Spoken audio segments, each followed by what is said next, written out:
C'est pourquoi, moi aussi, frères et sœurs, lorsque je suis allé chez vous, je ne suis pas venu proclamer le secret de Dieu en utilisant le prestige de l'éloquence ou de la sagesse. Car, je n'ai pas estimé devoir vous apporter autre chose que Jésus-Christ, et Jésus-Christ crucifié. De plus, quand je suis arrivé chez vous, je me sentais bien faible et je tremblais de crainte. Mon enseignement et ma prédication ne reposaient pas sur les discours persuasifs de la sagesse, mais sur une action manifeste de l'esprit et de puissance. Ainsi votre foi a été fondée, non sur la sagesse humaine, mais sur la puissance de Dieu. Cependant nous aussi, nous annonçons une sagesse aux croyants adultes dans la foi, une sagesse qui n'est pas de ce monde, ni celle des grands de ce monde qui sont destinés à disparaître.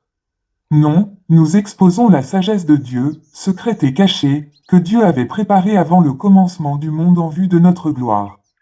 Cette sagesse-là, les grands de ce monde ne la connaissent pas, car s'ils l'avaient connue, ils n'auraient pas crucifié le Seigneur glorieux.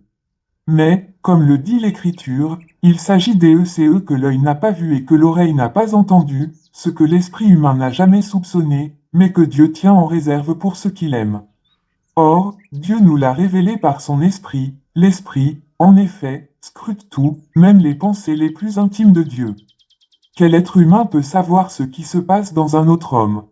Seul l'esprit de cet homme en lui le sait. De même, nul ne peut connaître ce qui est en Dieu si ce n'est l'esprit de Dieu.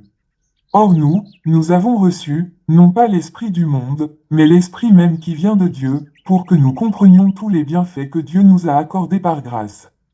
Et nous en parlons, non pas avec les termes qu'enseigne la sagesse humaine, mais avec ce qu'enseigne l'esprit. Ainsi nous exposons les réalités spirituelles dans des termes inspirés par l'esprit.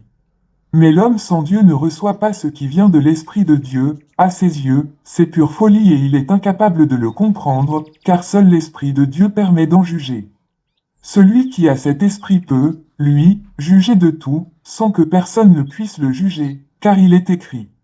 Qui donc connaît la pensée du Seigneur et qui pourrait l'instruire? Mais nous avons la pensée de Christ.